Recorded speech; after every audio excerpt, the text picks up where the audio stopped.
Talk it out. Talk it out. What's on your mind? Talk it out. Do you have some time? Talk it out. I wanna let you know you can call Grace at the Talk It Out show. And talk it out. What's on your mind? Talk it out. Do you have some time? Talk it out. I wanna let you know you can call Grace at the Talk It Out show. And talk it out. You need the latest news and the latest fashion. Hey, good evening, everyone. Welcome back to another night of Talk It Out Radio with me, your host, Grace the Stallion. We are home of rising talent, real topics with real people. And what that means is we talk it out with everyday people who have great talent that does not get heard. And you can catch us here every Wednesday night at 7 p.m. or you can listen to us live on Sundays at 6 p.m. by just visiting our website, talkitoutradio.com. We are home of talent, and tonight is no different. We have talent in the building. This man that's sitting next to me that you can't see as of yet, he is a Reverend, an author, and a licensed clinical social worker. So let us say hello, everyone, to Mr. Reverend Daniel Cohen. How are you? Good, how are you? I am well. Thank you for joining us tonight. Oh, I'm glad to be here. It took some time to get you here, but I'm glad to have you. And you're doing so many things, so we're going to pick your brain about a lot of things, but mostly your book. So please tell everybody a little bit about yourself. Well, I've been writing a book on humility for a number of years now. I've been working on it. I've got a master's in journalism. I also have a master's of divinity from New York Theological Seminary and a bachelor's in religion from Columbia University. Wow. As well as a master's in social work. So, I've done a lot of studying. Right. Having a bunch of degrees doesn't mean a whole lot, especially when you're writing a book about humility. So, See, and he writes a book about humility, and doesn't he seem so humble, y'all?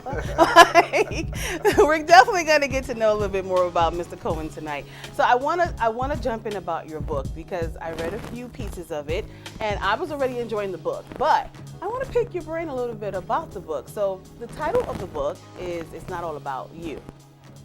Right? Yep. Okay. All right. So tell us about that book. The title alone is probably going to be an eye catcher. It's not all about you. If I'm walking through the store and I'm looking at that on a bookshelf, I'm going to be like, what do you mean it's not all about you? It's always about me. But tell us why that title. That title came about, basically the subtitle really explains the book more, which is The Secret Joy of Practical Humility. But it's not all about you, sort of, to me, is a little catchier. And also, it comes about because I had this uncle of mine at church one day. And at church, I'm the most mild-mannered person. Basically, I'm very mild-mannered except for when I'm getting angry at my wife. So, that's how I am. I'm just mild-mannered at work and at church, right? They never see me get upset. But one day we're at church, and my wife is there, and a friend of my wife's is there from Jamaica. My wife's Jamaican, and her friend is from Jamaican, and my uncle is half Jamaican and half Panamanian. Wow. Anyway, so he notices that she was there, and she'd been there a year before as well. And he said, how long has she been here? And I said, 3 weeks. And well, my uncle's the kind of guy that he thinks he needs to know about everything all the time. And he seems to think sometimes that it's all about him. So he said, 3 weeks? 3 weeks? She's been here 3 weeks and you never tell me? I was like, okay, Mary, I'm sorry, Winston, and he just starts going off and continues. Winston, he's definitely Jamaican. 3 weeks, So I apologized, and I was like, okay. But then the preaching started, so I was like, okay, it's over, no problem, right? The second the preaching ended, 3 weeks. He was still on 3 it. weeks. I lost it at that point. I said, Winston, it's not all about you. And bam. 3 weeks. It's not all about you, Winston. It's not all about you. Finally, he just gave up. And he stopped. He stopped, but it went on for a little while. People were looking, but I didn't care. I was preaching my sermon. I know that, sir. And afterwards, I was outside and he came hobbling down the stairs and said, "If you ever do that again, I'll box you in your head." you know. But ever since we've actually been good friends, and he's a great man of God. So that is this is one of these things. Okay, that's hilarious. Because first of all, Winston is definitely a Jamaican name. So I know you can't be making this up too much, and that sounds like something a Jamaican would say. I'd box you upside the head. Your accent is actually hilarious, but that is funny. So that prompted your name, the title for your book.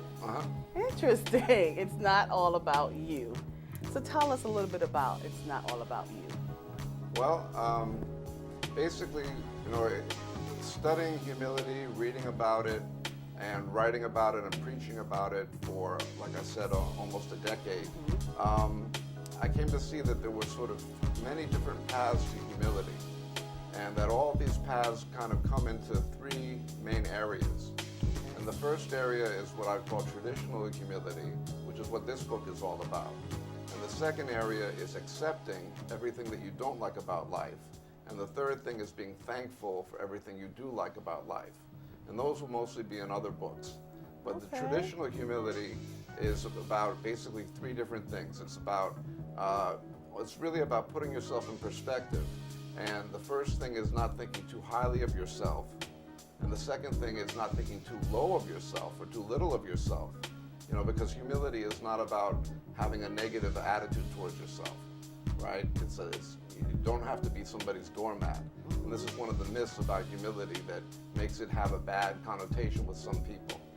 And then the third area is not thinking of yourself too often. And basically, I find that people think of themselves too often because we're a society of self-aholics. So I kind of look at the book as like Alcoholics Anonymous for the self-aholic. Gotcha. But I kind of think we're almost all self-aholics. In some form of way, right? Yeah. So why do you think that being able to be humble is so important in people's lives? Well, when you see somebody who's humble, you kind of want to help them out, right? So if you're humble, people will want to help you out. The Bible says that God will help exalt those who are humble and who humble themselves. And I basically found out that there's a law of humility and humiliation, which says that a little humility will keep you from a whole heap of humiliation. And that's the law that I discovered, many times in my life. Because when I haven't been humble, God's had to humiliate me. Right, and a lot of people don't believe that. They think that things happen to them just because they happen. You feel like it has to do with people's attitude and their lack of humility. Yes, we've had a lot of conversations about that. Definitely, because you make it sound like it's just so easy to just be humble, but there's a lot to it. And in your book, you go through a lot of it, and you explain, like you was just saying, not thinking too much of yourself, not thinking too least of yourself. It's how do you balance that? Not thinking of yourself too often. Well, when you're humble, you're just relaxed. You're not puffed up. When you're puffed up with pride, it's easy to get upset. When you're humble, you're just feeling it's a peace that comes over me when I'm feeling humble, because like I said before about the three different areas of humility, being humble allows me to appreciate everything that I like about life. And being humble allows me to accept all the things I don't like about life. Because basically, the life is between you and God. God puts people and circumstances into your life, right? So if you recognize that and you learn to appreciate things, my main criticism, I think, of society or the way things are a lot, especially in Western society, but really globally, is that we sort of have this belief that we should try to get more things to appreciate rather than we should try to appreciate what we have more. Right. And to me, that's the key to happiness. So when you're humble, you wake up and get out of bed and you say, wow, I'm living in a palace, and I've got a house or an apartment, and then I go to the shower and it's like, I get hot water in my shower. I'm excited about that. I have a towel that was made by somebody in China, so, I get to... The little things. Right, you can get, and of course the big things as well, right? The more you appreciate what you have, the happier you're going to be. So do you think that being humble is just something for Christians? I mean, do you have to be Christian in order to be humble? Do you think that's the only Not way at to get all. it? Okay. Not at all. And in fact, that's the reason that I'm writing the book and that I'm also a speaker. And I speak on humility, particularly humility in the workplace, because it's so important for people. It's not a religious thing. Mm-hmm. You know, there is a religious aspect to it for those who believe in God and those who believe in Christ. But it's not about that, because humility is going to benefit you no matter what. Right. Right? Now, Christians have a way to be humble, which is to accept Christ as Lord and Savior. Right. Right? But, you know, even those people who are not there, you know, they can be humble, and, you know, you like people who are humble. People who are humble, you want to help them. Doesn't matter their religion. Right. No, so if you're humble on the job, right, people are going to want to help you. Right. And when you make a mistake, instead of trying to come down on you really hard, they're going to try to cut you some slack. True. So, okay, so you mentioned you do seminars at work, and you teach humbleness at work, which I think is an important place for it to be. I mean, we're at work 8 hours a day, sometimes 10 to 12 hours a day, 5 days a week. We're around these people 24/7. They're more of our family than sometimes our family is. So I think being humble in the workplace is a big thing. How do you reach the people in the workplace with your seminars? Well, you know, humility in the workplace, you know, is something that's really something that's important to me. And, you know, when you talk to people, they're kind of at the seminars, they're really excited, you know, about the idea, because I bring a lot of humor into it. Okay. You know, I try to make it fun for people, right? And then I'm talking to them about, you know, it's such a good thing because it's something that adds productivity to the workplace, right? Because there are basically two areas of humility that really encapsulate what humility in the workplace is all about. One is working hard, right? When you're humble, you realize that you want to pitch in and do your part. Right. And the more that you work hard, the more people are going to be happy with you and your performance. Right. Whether you're an administrator or whether you're an employee, right? People respect people who work hard. But the second thing, which is key, is getting along with people. Mm-hmm. And that's the whole beginning of my book. The whole first section of the book is about not thinking too highly of ourselves as it relates to other people. And when you realize, for instance, there's the idea of seeing other people's as other me's, right?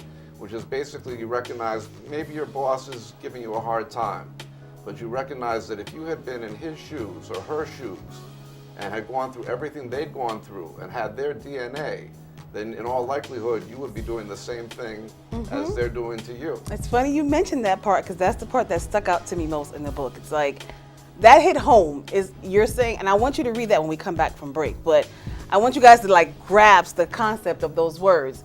I'm going to say it in my own words, but basically just what you said. If you was this person and you had all their experiences up until this moment, your reaction and the things that you do would be the exact same as what they're doing. Mm-hmm. There's some people that would, disagree with that, and some that would agree. But I want you guys to hear it from his words when we come back. We're going to take a quick break. This is Talk It Out Radio, and we're talking with Daniel Cohen, Reverend Daniel Cohen, author, licensed clinical social worker, and he's a speaker, guys. So I want you to tune in. Don't go anywhere. We're going to read some of his book when we get back, and then he has a quiz he likes to play also in his seminars. I want to see what that's about. So we got a lot more coming up. Don't you guys go anywhere. We're going to enjoy some tunes, because I support my independent artists here on Talk It Out Radio, and one of my favorite artists is kids and adults, but we got Young Trell with the video Not coming up next, right here on Talk It Out. Don't go anywhere. We'll be right back.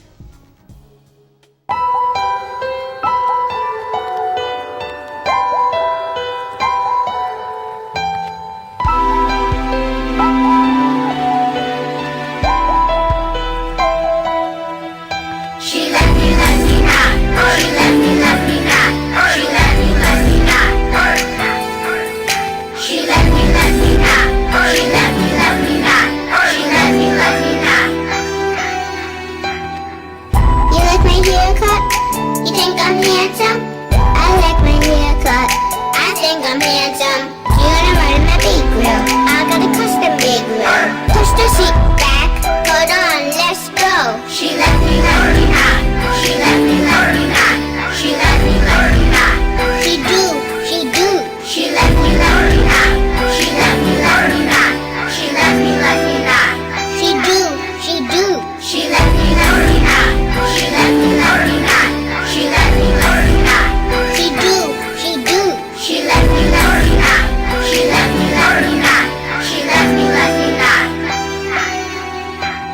I'm dipping low. Down to the floor. My big girl got you feeling like it in a Bugatti. No flex, so let the girls watch. Only Matchbox, and go faster. She left me, love me not. She left me, love me not. She left me, love me not. She do. She left me, love me not. She left me, love me not. She left me, love me not. She do. She left me, love me not. She left me, love me not. She left me, love me not. She do. She left me, love me not. She left me, love me not. She left me, love me not. I'm too young to think about love. This is not a crush. Since I'm only 5, got lots of time. I'm not in a rush. I'd rather take my time to grow up and be a kid. I do like fun. She says I'm handsome. She left me, love me not. She left me, love me not. She left me, love me not. She do.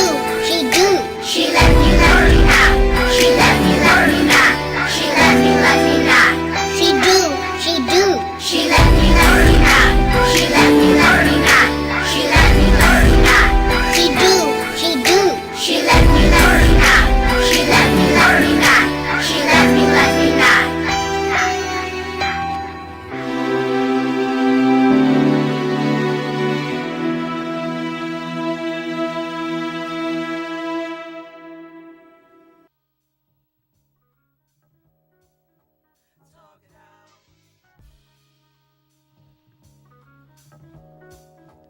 Talk it out.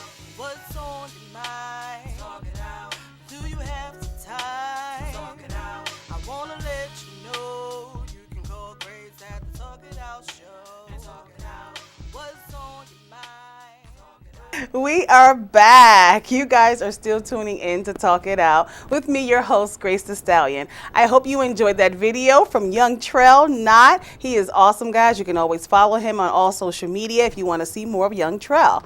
If you've been watching us this past few minutes, you know we have a very special guest in the building, Reverend Daniel Cohen, who does it all. We were just discussing his book, It's Not All About You, guys. His book is coming out soon, and as we were talking earlier, just to give you a brief recap, he's been working on this book for 10 years, guys, 10 years, and it's based on humility, being humble in the workplace, being humble in your everyday life, and it gives you guides and steps on how to be humble. So I want him to read a few pieces from his book. Something that really stuck out to me, as I was saying before break, it's a part in the book where he's explaining how you need to, I guess, be more considerate of the other person because you never know what they've been through. And if you've been through their experiences and you've gone through what they've gone through in life, you would react the exact same way. So I kind of get it, and I kind of have like, I don't know, but please, in your book words, explain that to us, read it to us. Okay. So this is Path to Humility number 2, recognizing others are other me's. So I start off with a quotation from the Dalai Lama. It says, an ordinary and external demon can cause harm, but it is temporary, while the internal demon causes permanent damage. The innermost demon, the one anchored most deeply within us, is the notion of a separate self, the greediness of me. And that comes from a book called Essential Teachings, which I highly recommend. At first blush, thinking of ourselves makes perfect sense. We look out at the world around us through our own individual pair of eyes. We are the ones who hurt when our bodies are in pain. It is our stomach that gets hungry when we haven't had enough to eat. Our libido that gets excited when we see someone we find attractive. We each have our own history, our own likes, our own dislikes. We have our own responsibilities, our own liabilities, our own blessings and trials. In short, we have our own consciousness tied particularly to a single body that is born, grows older, and ultimately dies. But looked at from a different perspective, other people can be seen to be the same consciousness that just happens to have a different history. In short, other people are other me's. No, we don't all think alike.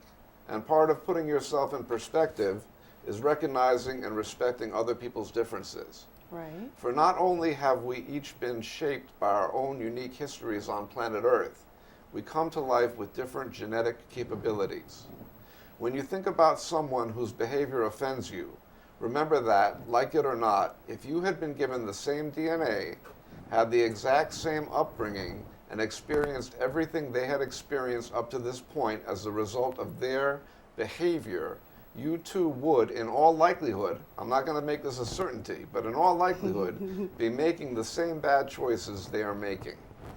And I put in an asterisk here, although one might argue that your soul, being more highly evolved, would not have chosen this person's incarnation, but that's a philosophical discussion for another time. See, I get what you're saying. You know, if you had their same genetic makeup, if you went through the same things, then you probably would most likely react the same way in certain situations. So let's take two people who are totally different households, but went through the same things. Let's say they went through the exact same things. One handles it one way and the other handles it another way. How do you explain that? Well, you haven't factored in the DNA. Okay, so you're saying the DNA too? Yeah. Okay, so because their DNA is different than their Right, reaction. and nobody actually goes through the exact same thing, right? So, you know, your experience is going to be different than my experience. We're born with different parents. We're taught different things when we're young. True. So, you know, that's kind of a hypothetical question, Gotcha. right? But it's still the DNA issue of who we are. And, you know, if you have any children, and you do, I know that you do, and I have some too. Right. Right. When you have a child, they sort of come in with their own attitude towards life. And it's not something that you can explain just by the mixture of yours and your wife's or your husband's attitude. Right. You know, so they have their own personalities.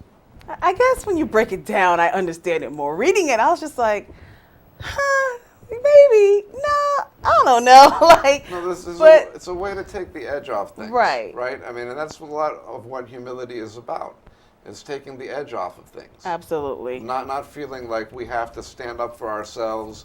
And, you know, every time that I get in this, I should stand up for myself, you know, yeah, there are times to stand up for yourself, but, you know, the more you start thinking like that, that's usually coming from an area of insecurity. And see, you call it insecurity, but that's what I don't get. It's like, you're saying be humble. So does that mean I just take everything that someone throws at me? Am I supposed to just be like, oh, okay, well, she slammed the door in my face. Let me be humble and just let it go. Like, how do you know when to fight and when to be humble? Well, you know, it depends on where you're at, you know, in your personality, you know, and in your walk with humility.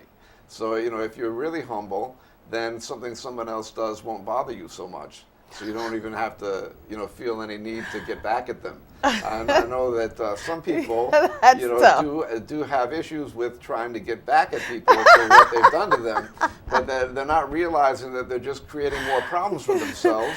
Because, you know, I believe firmly in the law of karma, which is just that what goes around comes around.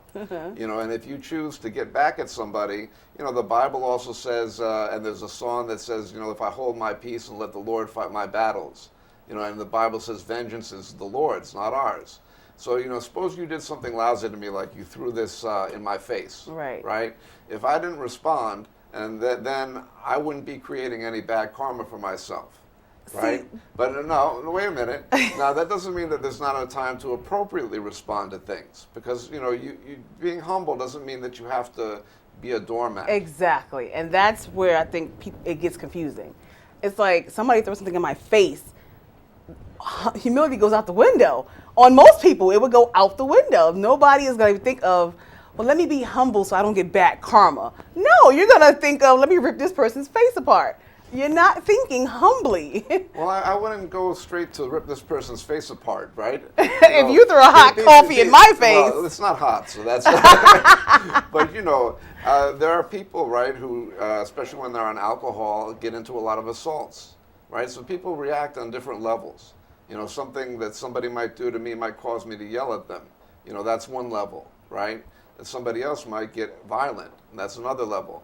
You know, humility is about letting things, you know, fall off your back, right? Now, if somebody does something, for instance, to my son, you know, then I would, you know, address it, right? It doesn't mean that you're not assertive. Being assertive means standing up for yourself, but in a way that respects them as well as yourself. Gotcha. Okay, so being aggressive, that's not humble, and that's going to get you problems in the long run. See, guys? Whether it gives you That's problems, why he's the author.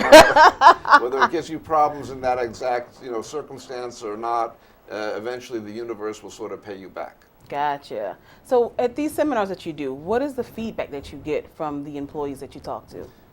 They're excited about what we have to talk about because, one of the things that I like to do at the seminars, obviously we have the sense of humor and we talk about these different ways of helping, they understand, the employees understand that a humble manager is going to be better for them to work with, and the managers understand that a humble employee is going to be better for them to work with. Right. Right? Because if you're a humble employee, then you're not, blaming everything on your boss.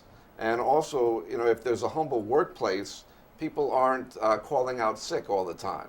So that's why it really helps with productivity, right? So it's important to remember that we just need to be, as humble as we can at work. And then the other thing is, I like to end by asking them, what is it that you like about your job? And then when people start thinking about what they like about their job, one of the things people don't think about is they think, I have to go to work today. Right. They should be thinking, I get to go to work today. Right. Because I work with the homeless a lot, and a lot of them are unemployed. Right. And that's a really, difficult situation to be in. So if you're learning to appreciate what you have, you're liking your job, you're going to work, you're not calling out sick, right? And if the uppers and the lowers are both feeling happy about each other, there's a really positive chemistry that happens. And the thing that I like to do to promote it at the very end is I ask the people to write a thank you note to someone else in the room. Oh, wow. So, and then we have them read them out loud. Really? Those people who want to, after they got the thank you note. So it's a way of, promoting harmony. Well, I was going to ask, well, how is it so positive? But I see why. So the letters that they write, are they all positive? People are giving good feedback? Or are they trying to be smart? It's a thank you note. So they have to be nice. Yes. I don't know. You might have to come over to my place of employment. That's going to be a tough one. You seem to be an expert when it comes to being humble. What makes you an expert? Well, being a humility expert, that's like being a humility czar or the king of humility, So it's kind of an oxymoron, which means it's two words that don't go together, right? It's like proud Christian or happily married. My wife is going to get me for that one. So you're trying to say happily married don't exist? It shouldn't go together? It's a jokey joke. All right. So, obviously, I've read a lot about humility, and one of the reasons that I'm writing the book is that almost all the books I've read, in fact, all of the books I could find, were geared towards Christians by Christians. And, really humility is for everybody. Right. So I didn't want to write a book that would just be speaking to other Christians. So it's for everybody. Because what you don't want is for a person that's not a Christian to think like, oh, he's a reverend. This book is probably based off the Bible. I don't want to read it. But what you're saying is it's not like that. It's for everyone because it can benefit everyone. Humility equals happiness. It's what I gather. That's exactly right? And you could use the serenity prayer, right, which says, Lord, give me the serenity to accept the things I cannot change, the courage to change the things I can change, and the wisdom to know the difference. You could plug humility in for serenity. Gotcha. Lord, give me the humility to accept the things I cannot change, the courage to change the things I can, and the wisdom to know the difference. And also, when I do my humility in the workplace things, I don't even get religious because, Gotcha. You don't want to try to insert religion into a workplace that, people may not feel that they want to hear about it. Right. Right? Right. But that doesn't mean that there's no place. You can have a little bit of a talk about God, but that's not where you focus. And of course, if I'm going to a place where they don't want that, then I don't even deal with that. Gotcha. Because there are people who, especially for some reason in this society, and I can't quite figure out why, Jesus is sort of a bad word to some people. I don't know why, right? But it's the first name we scream when we're in trouble. We're allowed to say Right. Buddha, and I was Right. a Buddhist for a while, but we're allowed to say Buddha. We're allowed to say Moses, but if we say Jesus is such, I get that. Well, I hear that there's a quiz you like to play in your seminars. Yeah. I'm definitely interested in hearing about this quiz. I don't know if I'm going to pass or fail, y'all. I'm nowhere near the expert in humility as he is, but I'm working on it. I mean, you have some good points in your book. So what I'll do is I'm going to read the quiz and I'll have you answer God. which response you think you would pick, Okay. So you'll take the quiz in front of everybody. Oh, Lord. So the first question is, when someone criticizes you in a nasty way, do you A, remind yourself, as the Dalai Lama suggests, to be thankful for your enemies as they reveal truths about you that help you grow? B, remind yourself of what Jesus said about turning the other cheek? C, apply Elvis Costello's line, I used to be disgusted, but now I try to be amused? D, curse them out? Or E, go shopping for handguns? I'll take D and E. No, I mean, the old me might have said D and E. Okay, that's a hard question. All right, that's a hard question. Okay, I'm going to be honest. I probably would want to do D. I really would. But I'm growing up, and so I probably would take the Dalai Lama way out after I calm down. Really, Grace? My first emotion would be D, curse them out. The Dalai Lama says you're going to be thankful for your enemies as they reveal truths about you that help you grow. No, I don't know about that. Okay, wait. What was B? Tell me B. Remind yourself of what Jesus said about turning the other cheek. I'm going to kick you in the other cheek first. Then we can turn and see it. That's a hard one. I would fail. I'm going to go with D. Let's go to the second one, okay? Okay. When you are stuck in a traffic jam. Oh, Jesus. I failed that one too. Do you A, look at this as an opportunity for prayer and meditation? B, think about Michael Singer's line, and that's in a book that I recommend to everybody called The Untethered Soul. Oh, yes. That I've been reading over and over again for, years. So I love that book. But anyway, one of his quotations that I like is this one. He said, think about Michael Singer's line, everything will be okay as soon as you are okay with everything. C, curse God out for putting you in this traffic jam. Or D, reach for some benzos. Well, I hate traffic. Everybody knows I hate traffic. But in my spiritual growth, now I take it as a time. I listen to gospel music. I talk to God in the traffic. And after about 10, 15 minutes of doing that and the traffic is not moving, then I might get upset. But I do take that time to talk to God. I do. All right, so you're 1 for 2. Yeah. 3, when you are given bad service at a restaurant, do you A, remind yourself that it's not all about you? B, look at this as an opportunity to practice forgiveness?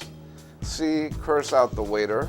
Or D, talk to the manager and try to get the waiter fired? Ooh, okay, I almost said D. I wouldn't try to get her fired, but I am quick to call a manager if I'm getting really bad service because, you want a tip, and most of y'all take the tip already out of my bill. And if I'm going to be tipping and pay my money, I want good service. So I wouldn't give her attitude. I might ask, what's the problem? But if I'm getting nowhere, I'm going to ask for a manager. I am.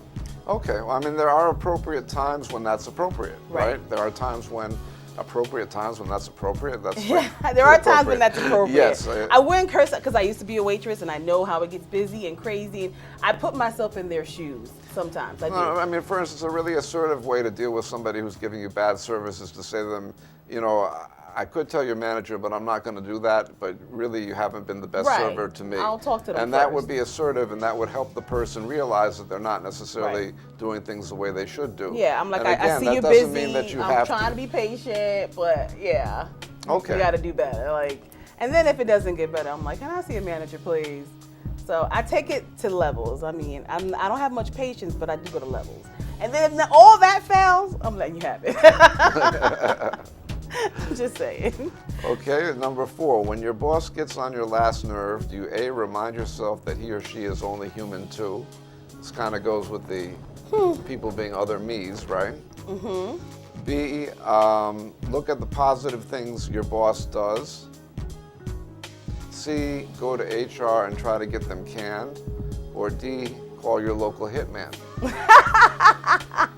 I'm definitely not doing D. It depends. I mean, if you know your boss and if they're normally not like that, then I would try to consider maybe they're having a bad day. But if they're always just being a butthole, yeah, we're going to HR. Well, I'm not that humble. I want things to be the way they're supposed to be.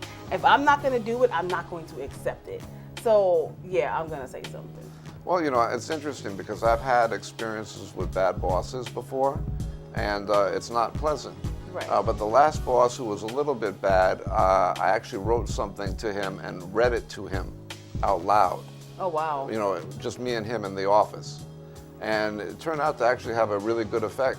Really? So, it takes some bravery to do that because the bosses can have ways of messing you up. Right. Right? But I was respectful, but I told him that he was being a bully.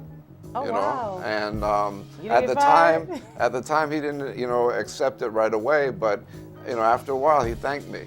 Absolutely. For letting him know I was respectful. And I had written down, I wasn't so brave that I just said it off the top of my head, but I had it written down, and that was good because at some point at the beginning I said some good things about him, and then I said, however. He said, oh, anything after the however is the only thing that matters. It takes away everything before that. Right? But in the end, he was able to hear that and become a better boss from it. See, yeah, you have to know, you are good at knowing how to come at people. Most of us aren't. We go off our emotions. And our emotions speak for us. I know with me, it does. Like, I have to wait till I calm all the way down before I go and address an issue. If I do it in my anger, it's not gonna, I'm the angry black girl. It's not gonna come out right. I'm not gonna sit here and fluff you first and go, well, this is what I like about you, but no. Yeah, but you realize I had like the time that. to write this down. It had to calm wasn't down. coming from me being upset. Okay. I didn't address him when I was upset. So that's the key. I had my, you take time. If you write something up, then you know that you know what you're going to say. So that is the key. Because see, your quiz makes it sound like you have to do something right then and there. Right. It's not always right then and there. I can come back and address the issue later. Exactly. Okay. Right. That's fair. No, it's good. Because if you tell me right then and there, I'm feeling this quiz. All right, now we're going to where the real humility comes about, which is between husbands and wives. Uh-oh. So when your husband or wife does something unfair, do you A, remind yourself to be thankful to have a mate who puts up with your mess? B, remind yourself to be grateful you have a mate when many others don't? C, remember your mate's good qualities? D, lash out in anger? Or E, have an affair? Oh, wow. I think everything except for E, A through D. First, it goes to anger. I'm upset at first. Like I said, if it's immediate, I'm upset. And I'm probably going to lash out and express to him why I'm upset. But once I calm down, I will think of, I experienced this in the past life, but I've gone through worse in the past with exes, so I'm thankful for this one. He's not doing that. And then I get grateful, like, thank you, God, that, it could have been worse, or I'm grateful later, but I'm not in the beginning. In the beginning, I feel like you should know better, you should have done this, and I'm upset. Right, so the more humility you have, the less ego you have.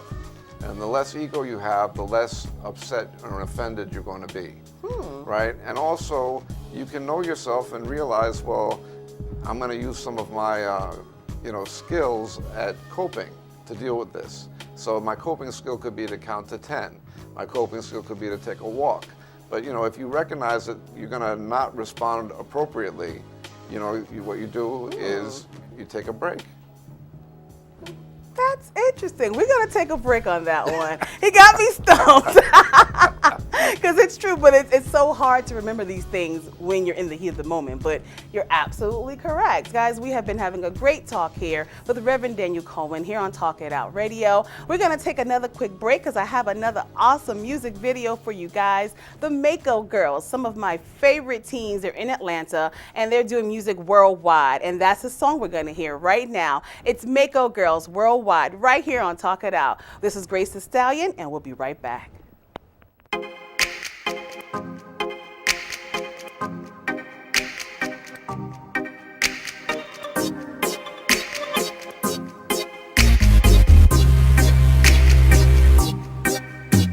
I love how they syndicate music worldwide. I be honest, no lie, like beats to a honey if you just let me fly.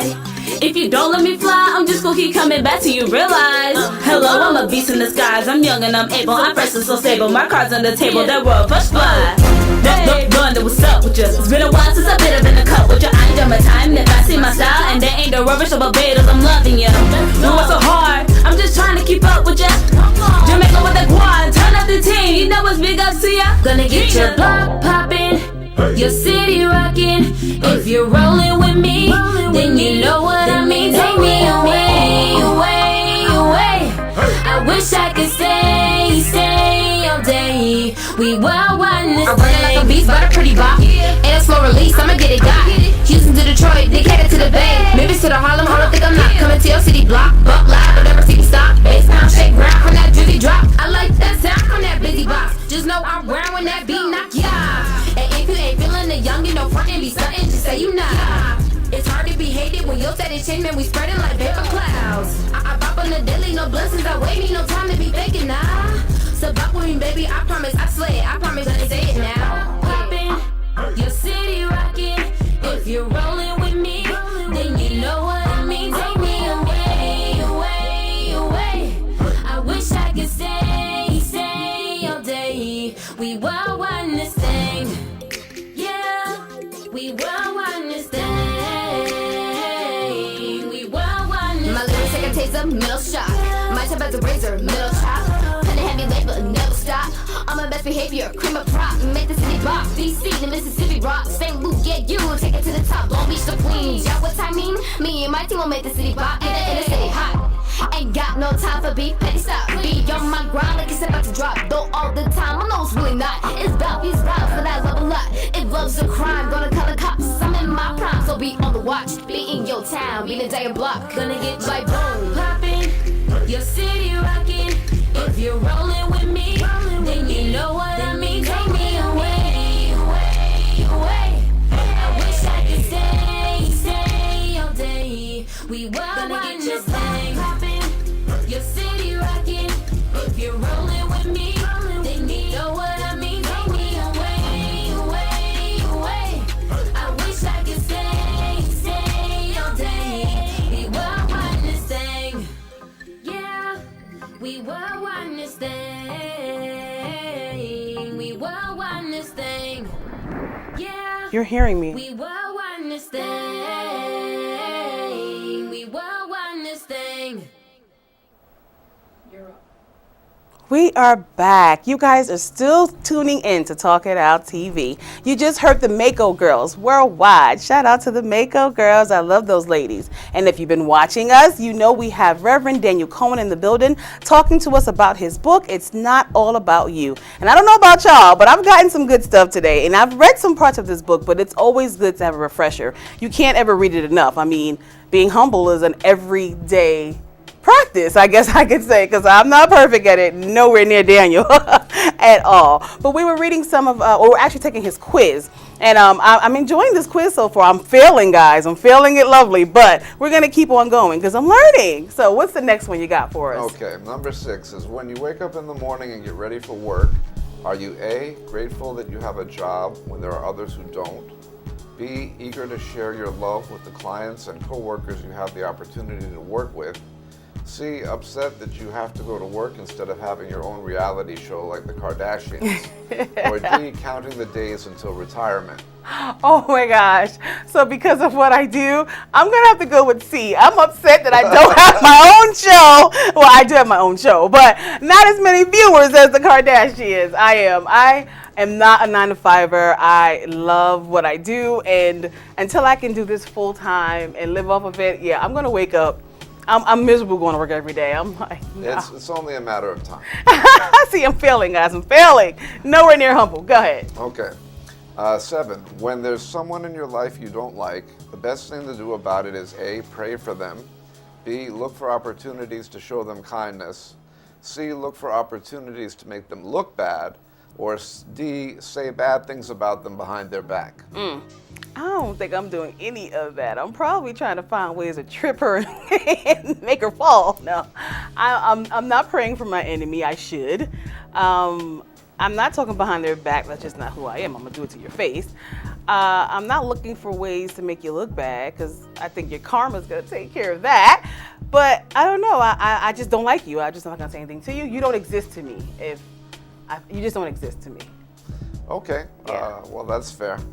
But praying for other people is really good. Yeah, it's what you should and if do. you're not religious, wishing them well. Right. Because the more that you can wish somebody well or pray for them and mean it, the less you're angry at them.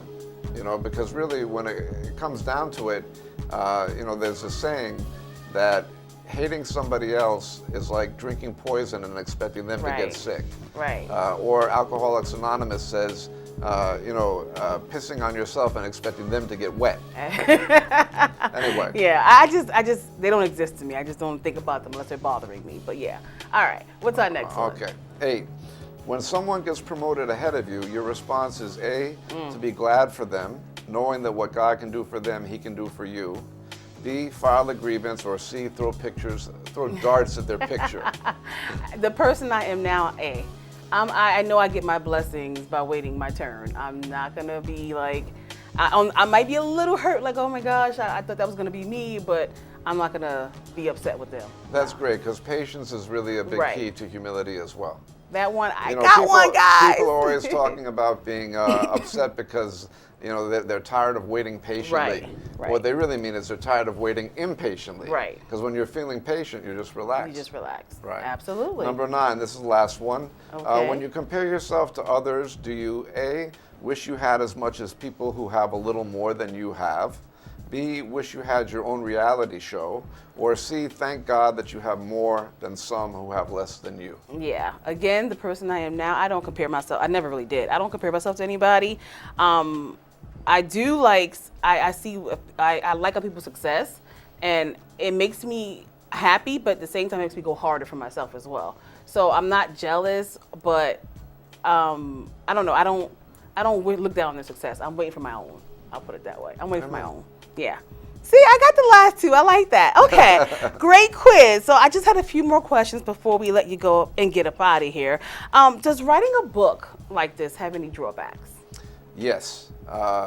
One of the drawbacks is that people will hold you to a higher standard. Very you're writing true. a book about humility? Well, that wasn't too humble. Right. Throw it right in your face, don't they? And, to be honest, the biggest problem is that I am held to a higher standard by God or the universe. Facts. Because there'll be things that will happen, and I'll say I'll be perfectly within my rights, to tell somebody that their behavior isn't the way that it should be, or to take appropriate steps.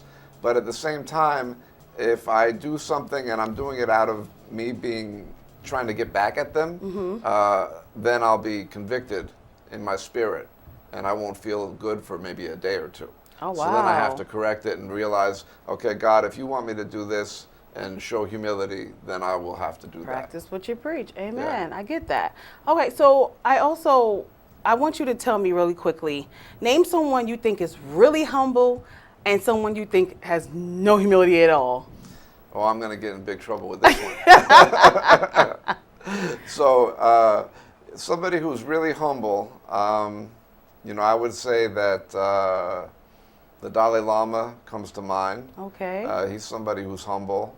The Pope Francis. Okay. Pope Francis became a pope, but when he was a cardinal, he used to ride the bus, and he lived in a small apartment instead of a lavish place. Right. So I think in some ways humility's stock is rising in some places in the world, and also when you think about the people that you like in your life, you like the people who are more humble. Right. Right? Rather than arrogant.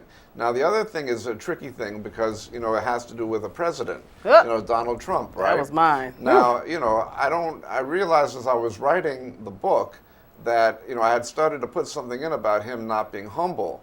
And I realized that there are a lot of people who follow him and who like him.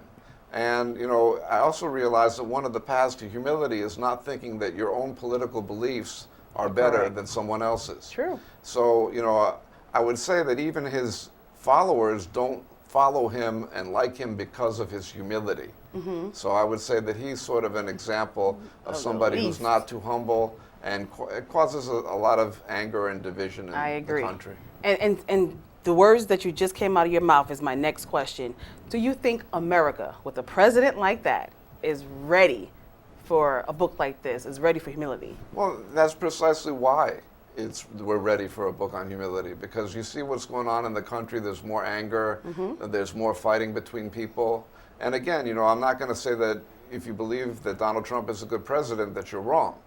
But I'm just saying that we're ready for humility. Because when you realize what humility is, that it's such a blessing to have it, and that you feel so good when you do have it, then it's something you'd want, regardless of who's president or not. Absolutely. Daniel, it has been great talking to you. I definitely want to encourage everyone to read your book and attend your seminars or have you come to their seminars. But if people want to know more about your book, if they have questions, how can they contact you?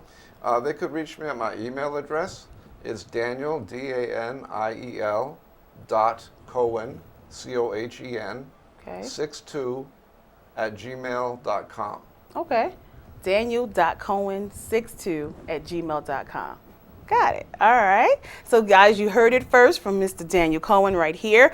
I hope you've learned more about humility, because definitely I have. I think a lot of this I have to sleep on a lot of this stuff, and it has to fester into my soul, and I have to pray about it, and I gotta work on some of this humility stuff. I'm not the most humble person in the world. No, I'm not all vain and all about myself either. I'm very considerate of the people, but I don't have much patience. So I guess humility, you have to have patience too with people, right? Grace, you have to be patient with your patience. Patient with your patience. Right. So you're not going to become super humble overnight. Not at all. Right? Not at all. And as anybody who's ever been a teenager knows, humility comes with time. Right. Right? We become more humble. We want to date people who are older when we get older because they're more mature. Right. And they're more giving. Right. Right? There's a great quote by Mark Twain. He said, "When I was 14, my father was an idiot. But when I was 21, I was amazed to see how much he'd grown." Wow. So the joke being... That's deep. The joke being that when he was 21, he'd grown from being 14 to 21. Probably more than his father had grown from being 50 to 57. Absolutely. People grow at all different points. I want to, before we let you go, because you are also a social worker, and I know you keep up sometimes with the gossip in the world and stuff that's going on with other people. And although you're not their therapist, I just wanted you to give me a few sentences of what your advice would be or what you think about these people I'm going to name. Just really quickly, like what comes to mind when you hear their name and their stories, if you know the stories. If not, I'll give you a brief rundown. But we'll start with the first one. Do you know the story that's going on with R. Kelly? Yes, I do. Give us your quick thoughts on that. Well, I think Speaking from a therapist. As a therapist, I think it's sad that it seems that he's had inappropriate relationships with younger people who weren't ready for it. It's sad for him and it's sad for them. Do you think he needs more help or more Yes, of course. jail time? Well, obviously he could probably get both at the same time. So, how do you get that help in jail? I don't know. You have social workers and clergy in the prison system, so. Yeah, if he has a good one, right, I guess, and he's open to it. You have to kind of be open to that type of help, right? Yeah, you can't be forced to change your attitudes. Okay. Moving on. Cardi B. I don't know if you've heard the latest. Don't know. Okay, so everybody is scorning Cardi B because she made a statement saying that she used to drug and rob men. So they're saying like, oh, you guys are getting on R. Kelly and Bill Cosby and all these other people, but how come nobody's saying anything about Cardi B and her drugging and robbing men before she was rich? I think we talked enough about karma to know that, it's going to come back at her someplace. You are big on karma. The great thing about karma, right, or, reap what you sow, or what goes around comes around, is that it may not happen even in this lifetime. But remember that this lifetime is only a sliver in eternity. That's deep. That's deep. That's true. It may not happen to her. It could happen to her child. You never know. You're right. Or it could happen to her in her next life. So. Facts. Okay. Jussie Smollett. Do you know that story? I actually do. Charges was dropped just yesterday. People are still saying this man is guilty. It seems like he forfeited his bond and did some community service prior to the thing being dismissed. What is your take? Well, I think it's sad if it's true that he made it all up. I think that's not respecting his ancestors and the things that people have gone through, people of color. I'm sure that he's suffering, in his career and in other ways.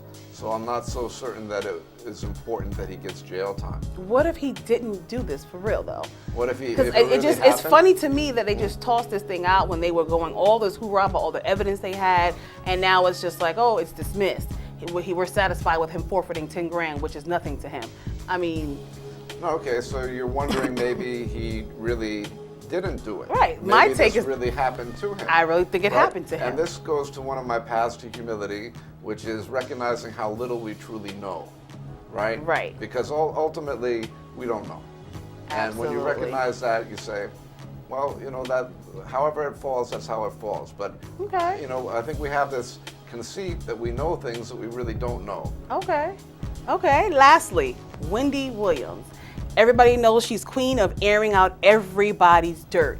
Now she's having some of her own. There's rumors her husband's sleeping around on her. She's using drugs again. She made a statement on her show of how she's been in a sober house for the past few days, meaning she was using again. What do you think it's karma that she's now going through this, as you like to say, because she always aired everybody else's dirt and threw everybody else's love life out there, and now it's hers? Well, it just shows you the importance of humility again, because if she had been humble, then people wouldn't be so quick to point the finger at her or treat her badly. And there are times when things are going great in our lives and we have everything going on. But there's going to be times when they're not going that way. And that's part of wisdom, is recognizing when things are going well, that they're not always going to go well, but also when things are not going well, that they're not always going to not go well. Facts. Daniel Cohen, everybody. This has been Talk It Out Radio. It is time for us to go. We have had a great talk with Mr. Cohen over here. He has shown us all parts of him, guys. You saw a little bit of the Reverend in him. You heard about his book, that author part of him, and then he just wrapped it up with some therapy for these celebrities out here. I hope y'all were listening. But I want you guys to tune in next week, same time, same place. It has been great talking to you guys. Thank you again. If you want to see Daniel Cohen, your email one more time is daniel.cohen 62 at gmail.com, guys. Make sure you read that book. It's awesome. This is Talk It Out Radio. We'll see you next week. Good night.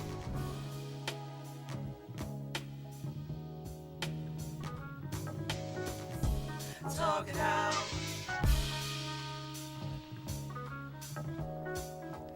Talk it out. What's on your mind? Talk it out. Do you have the time? Talk it out. I wanna let you know you can call Grace at the Talk It Out show. And talk it out. What's on your mind? Talk it out. Do you have some time? Talk it out. I wanna let you know you can call Grace at the Talk It Out show. And talk it out. You need the latest news and the latest fashion. Tune in to Talk It Out and watch that stallion. The whole city know that we on the horizon. The talk of the city, New York. Talk with me if you need the vent.